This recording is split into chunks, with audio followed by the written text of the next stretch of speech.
नमस्कार दोस्तों, आ गया हूँ आपका अपना होस्ट एंड दोस्त अमर। और दोस्तों, मैं आप लोगों से मुखातिब हूँ इलाहाबाद से। और यह प्रतियोगिता कराया जा रहा है राष्ट्रीय विशिष्ट जन स्वाभिमान समिति, जो रजिस्टर्ड संस्था है कानपुर के द्वारा। और यह प्रतियोगिता जो चल रही है उसका नाम है कौन बनेगा जीके जीएस का सुल्तान। तो जैसा कि आप लोगों को पता है कि आज प्रतियोगिता का दूसरा दिन है, यानी कल इसका पहला दिन था, जो बहुत ही अच्छे से संपन्न हो गया था। कहने का मतलब है, जैसा मैंने सोचा था, जैसा अनुमान लगाया था, उससे बड़ी संख्या में लोगों ने बढ़ चढ़ के भाग लिया। तो बहुत ही अच्छा लगा, बहुत ही सुकून महसूस हुआ कि हमारे संस्था का जो प्रयास है वो सफल हो रहा है। लोग जुड़ रहे हैं, अपनी तैयारी कर रहे हैं, ये एक बहुत बड़ी बात है। तो जैसा कि हमारे संस्था का उद्देश्य भी है कि ज़्यादा से ज़्यादा स्टूडेंट तक हम पहुँचें और उनका जो उद्देश्य है उसको सफल बनाने में हम थोड़ा सा मदद कर सकें। तो जैसा कि रूल्स आप सभी को पता है कि जो प्रश्न पूछे जाएंगे उसके कमेंट बॉक्स में आप कर जाकर 10 मिनट के अंदर, यानी जब ये वीडियो अपलोड होगा उसके 10 मिनट के अंदर आपको अपने सारे प्रश्नों के जवाब देने हैं। तो छोटी सी इन्फॉर्मेशन थी, ये आपको पहले ही बताया जा चुका है। तो चलिए अब हम लोग बढ़ते हैं प्रश्न की तरफ।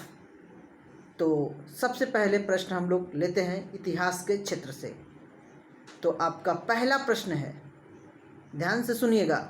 पहला प्रश्न है, आपको बताना है कि मुग़ल साम्राज्य के संस्थापक यानी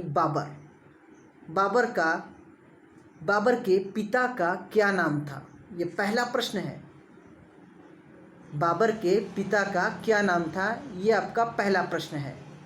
चलिए अब हम बढ़ चलते हैं दूसरे प्रश्न की तरफ। दूसरा प्रश्न है, आपको बताना है किस मुग़ल बादशाह के समय को मुग़ल स्थापत्य कला का स्वर्ण काल कहा जाता है।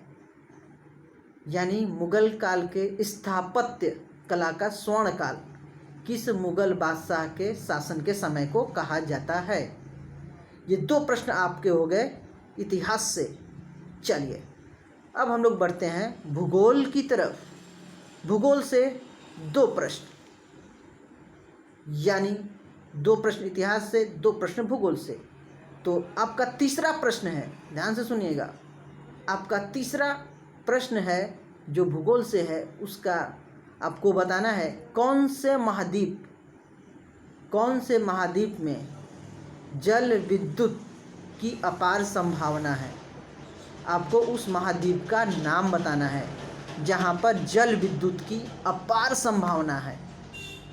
तीसरा प्रश्न हो गया आपका। अब बढ़ चलते हैं चौथे प्रश्न की ओर। चौथा प्रश्न है, आपको बताना है कि पूरे विश्व में कोयला का सर्वाधिक उत्पादन कौन सा देश करता है। ये आपके चौथा प्रश्न हो गया। अब हम लोग बढ़ चलते हैं विज्ञान की तरफ। तो विज्ञान से आपका जो प्रश्न है वो आपका हो जाएगा पांचवा प्रश्न। पांचवा प्रश्न आपका है, आपको बताना है बिच्छू या बर्रे जो काटते हैं उनके डंक से हमें जो दर्द होता है वो कौन सा एसिड होता है। उस एसिड का नाम बताना है आपको कि बिच्छू के डंक में कौन सी एसिड होती है। ये हो गया आपका पांचवा प्रश्न। अब बढ़ चलते हैं हम लोग छठे प्रश्न की ओर। छठा प्रश्न है आपका, आपको बताना है अदरक जिसे हम चाय बनाने में इस्तेमाल करते हैं, उसमें बताना है आपको कौन सा अम्ल पाया जाता है। ये आपका था छठा प्रश्न। अब हम लोग बढ़ सकते हैं सातवें प्रश्न की ओर। सातवां प्रश्न है आपका राजनीति विज्ञान से, यानी नागरिक शास्त्र से संबंधित। बहुत ही आसान क्वेश्चन है।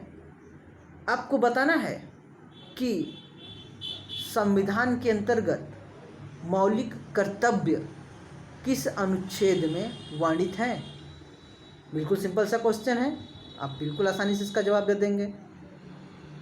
ये हो गया आपका 7वां प्रश्न। अब हम बढ़ चलते हैं 8वें प्रश्न की ओर। 8वां प्रश्न है, भारतीय संविधान में किसे ब्लूप्रिंट कहा जाता है? 8वां प्रश्न है आपका, ध्यान से सुनिएगा, बहुत ही आसान प्रश्न है। भारतीय संविधान में किसे ब्लूप्रिंट कहा जाता है, यानी एक रिपोर्ट है जिसे ब्लूप्रिंट कहा जाता है, इसी को आपको बताना है। तो 8 प्रश्न हो गए आपको। अब हम बढ़ चलते हैं 9वें प्रश्न की ओर। 9वां प्रश्न जो है विविध क्षेत्र से, आपको बताना है, बिल्कुल इजी सा प्रश्न है। आपको बताना है कि हिंदी महीने का प्रारंभ किस महीने से होता है? ये आपका 9वां प्रश्न है। हिंदी महीने का प्रारंभ किस महीने से होता है? ये आपका 9वां प्रश्न है। और आपका 10वां प्रश्न है, जो आखिरी प्रश्न है, वो आपको बताना है कि हिंदी महीने का अंत किस महीने पे होता है। यानी आपको प्रारंभ भी बताना है और 10वें प्रश्न में आपको उसका अंत भी बताना है हिंदी महीने का। तो ये है कुल 10 प्रश्न। वीडियो अपलोड होने के तुरंत बाद से अपने आंसर जो है कमेंट बॉक्स में आप लोग दीजिएगा। जैसा कि मैं आप लोग को बता दूं, आंसर आपको कमेंट बॉक्स में देना है, इस बात को ध्यान रखिएगा। और हमारी तरफ से जितने भी पार्टिसिपेंट्स हैं, जो भी भाग ले रहे हैं इस प्रतियोगिता में, उन सभी को शुभकामनाएं हमारी तरफ से है। तो चलिए, best of luck to all of you. बहुत बहुत धन्यवाद हमारे साथ जुड़ने के लिए।